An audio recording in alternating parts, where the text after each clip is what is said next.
వెంకటేశ్వరునికి సంబంధించి 8 రకములుగా సేవించిన వారు ఎవ్వరైనా సరే విష్ణువునందు సాయుధ్యమును పొందుతారు, అంటే మోక్షమును పొందుతారు. అది వెంకటేశ్వర స్వామి వారిని ప్రత్యక్షముగా పూజించగలగడం. అంటే ఆయనని ఒక మూర్తిలోకి ఆవాహన చేసి, అది ఫోటో అన్న భావనతో, అది ఒక మూర్తి అన్న భావనతో కాకుండా ఈయనే శ్రీ వెంకటేశ్వరుడన్న భావనతో సేవించగలుగుట. రెండవది ఆయనను స్మరించుచుండుట.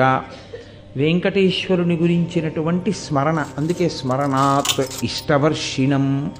ఆ క్షేత్రం గురించి కానీ ఆయన గురించి కానీ స్మరణ చేసినంత మాత్రం చేత కోర్కెలు ఈడేరుతాయి. కాబట్టి స్మరించుట.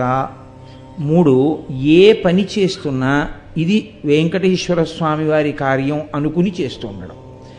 అలా అనుకుని చేసేటప్పుడు ధర్మ వ్యతిరేకమైన కార్యం చెయ్యడానికి అసలు మీ మనసు మిమ్మల్ని అనుమతించదుగా. కాబట్టి ఏ కార్యం చేస్తున్నా ఇది వెంకటేశ్వర స్వామి వారి కార్యాన్ని నేను చేస్తున్నానన్న భావనతో చెయ్యడం.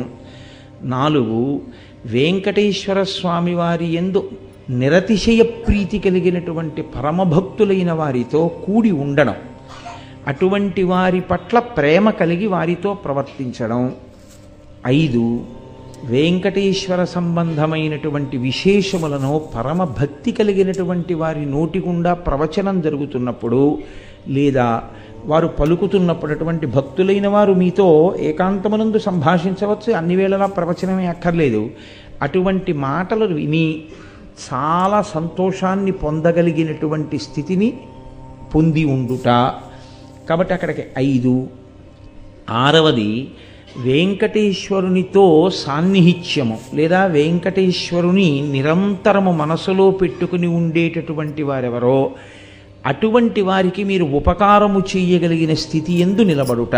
అంటే ఆయనకి మీ వలన ఉపకారము కావాలని కోరుకున్నవాడు కాడు, కానీ మీరు ఇది మనం చేస్తే బాగుంటుంది అని మీ వలన ఒక్క చిన్న ఉపకారం ఆయన పొందాడు అనుకోండి, శ్రీ వెంకటేశ్వరుడు ఎంతో ప్రీతి పొందుతాడు అని స్కాంద పురాణం నిరూపణం చేస్తోంది. అలాగే వెంకటాచల క్షేత్రమును దర్శనము చేయుట. ఈ భూమండలంలో మీరు ఎక్కడ నించునైనా సరే, ఎన్ని వేల యోజనముల దూరములో ఉన్నా సరే, వెంకటాచల క్షేత్రం ఎటువైపుకుందో అటువైపుకి తిరిగి స్మరణ చేసి ఒక్కసారి నమస్కారము చేయుట.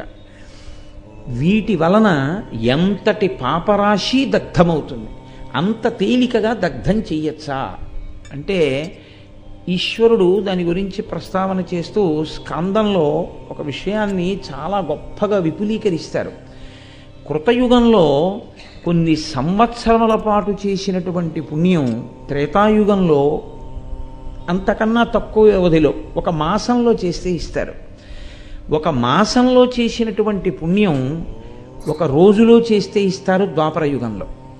1 రోజులో ద్వాపర యుగంలో చేసిన పుణ్యం 1 క్షణం పాటు వెంకటాచల క్షేత్రము వంటి క్షేత్రమును స్మరణ చేస్తే ఇస్తారు కలియుగంలో. ఎందుచేత అంటే ఆ క్షేత్రము యొక్క వైభవం అటువంటిది.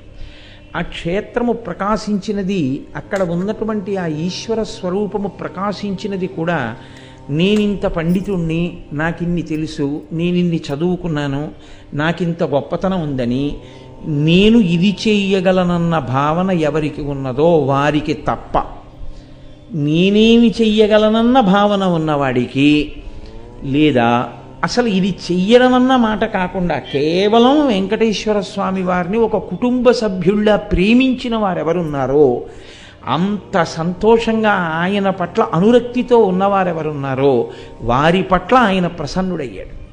అసలు నిజానికి వెంకటేశ్వర స్వామి వారు ఈ భూమండలం మీద అవతరించినప్పటి నుంచి వాల్మీకము నుండి ఆయన వ్యక్తమై వెంకటాచల పర్వతము మీద తిరిగినప్పుడు ఆదివరాహమూర్తిగా అదే విష్ణు తేజస్సు వెంకటాచల పర్వతం మీద ఉన్నప్పుడు మొట్టమొదట దర్శనమైంది ఎవరికో తెలుసా అండి? ఆయన ఎవరి చేత్తో తీసుకొచ్చి పెట్టిన పదార్థములను రోజు తినేవారో తెలుసా? శ్రీదేవి భూదేవి సహితుడై చతుర్భుజుడైనటువంటి వెంకటేశ్వరుడిగా ఆయన తిన్నది ఒక బోయవాని చేతితో తిన్నారు.